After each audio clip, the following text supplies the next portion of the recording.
Montesa, now it's a single vineyard.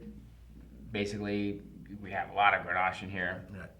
So are we talking older vines here, or? Well, no, La Montesa, it was planted by my father in the mid-80s.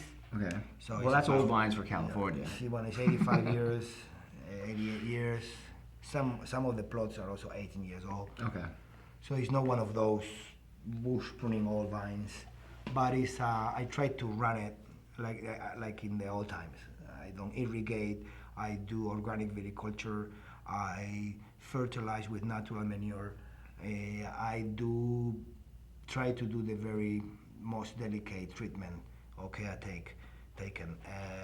I do infusions of herbs to treat, to stimulate, to bring the elements, the 5 elements, the nitrogen, potassium, magnesium, with infusions of herbs, with valeriana, chamomile, rosemary. Someone provided, someone make them for me.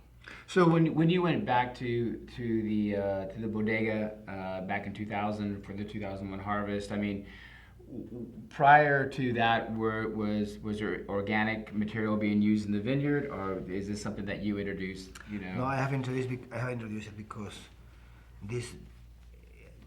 Well, I belong to a new generation that we are more boring about that, and we feel that we find better quality like that, much better sense to cultivate. We realize that it's also very easy. It's not fear. Before, when the chemical industry appears in agriculture, it was like all this industry just focus on publicity and to information only about that. So vintners, they lose the popular culture of growing naturally.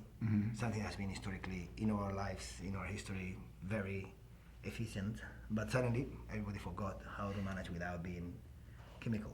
Yeah. Chemical make everything so easy and so profitable. It's less work. Right. You do a systemic treatment, you do a chemical fungicide system, and it's gonna be only one. Sometimes it's enough. In natural agriculture, you have to do 5-7 times more, which means much more cost. But at the end, it's more easy. It's so easy, and you enjoy very much seeing the. I mean, talking to the vines, having a conversation with them, feeling su estado de ánimo, the happiness and the brightness of those leaves. It's very beautiful, and also the grapes is more consistent. You have to do also more handwork because you have to clear. You have to do a leaf clearment and also sometimes green harvest to have every cluster. You cannot risk to the end of the ripening in September with big rains and having everything. It's much better to have everything. So there is more handwork going through, but at the end the grapes are more consistent. They don't get botrytis that easy because the skin is strong. And at the end, also the wine is more consistent, and especially is more transparent and much more pure. Well, definitely, we've there's never been better wine being made than now, and I think a lot of it is kind of going back to organic farming, going back to maybe some of the traditional ways of doing things back a long time ago. And it's funny because we've had a lot of guests here who essentially said the same thing. There was a period of time when people went into the vineyards and used chemicals and just killed the vineyards, and so it took a long time for those vineyards to come back to where now they're producing fruit of high quality, as we see in the glass. I'm not that extreme. I think chemical grapes or vineyards, they produce good wine too. Okay. They produce good wine. I mean, 99% of the wine that we drink is chemically treated. And there's a lot of good wine there, and a lot of champagne, and a lot of Bordeaux, and a lot of Burgundy. But we enjoy better doing like this. There is a little step ahead in terms of purity, in terms of finding the better personality in the wine, the better identity.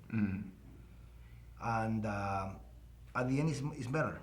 Is it easier? The consistency makes everything better. Is it easier to do organic farming in your particular type of climate as opposed to places like Bordeaux? This is the perfect question because there is something else to explain right now.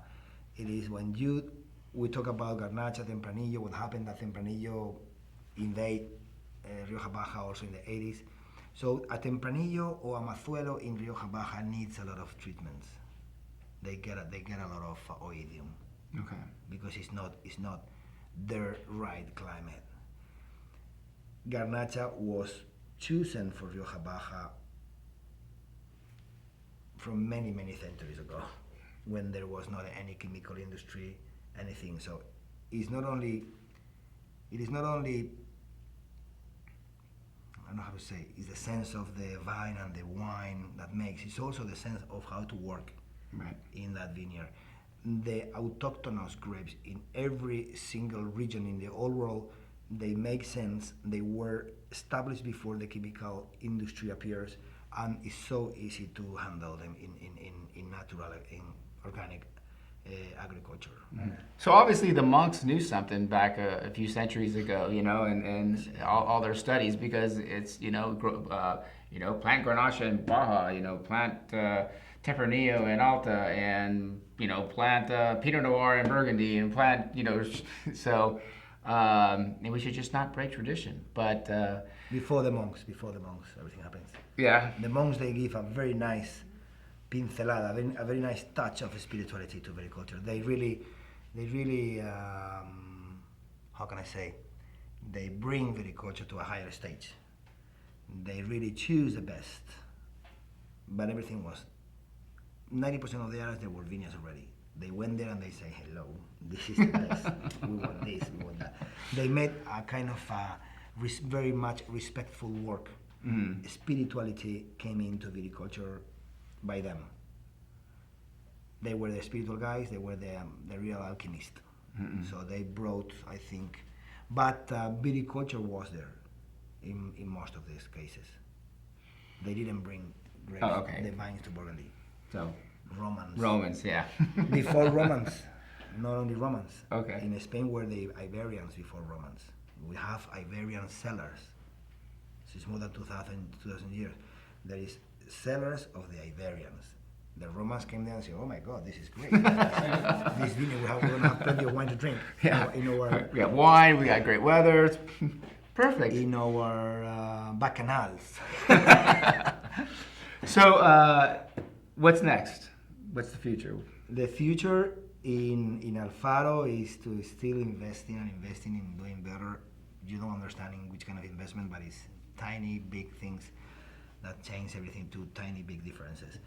So like planting the way I'm planting now with new tractors to really mechanize the ancestral way to do it. Many things. But also a special thing is that I've been working in a vineyard for the last 10 years, which is called Valmira. And it's a 3-hectare vineyard of Garnacha, planted in the old way. It's about 40 years old, vines.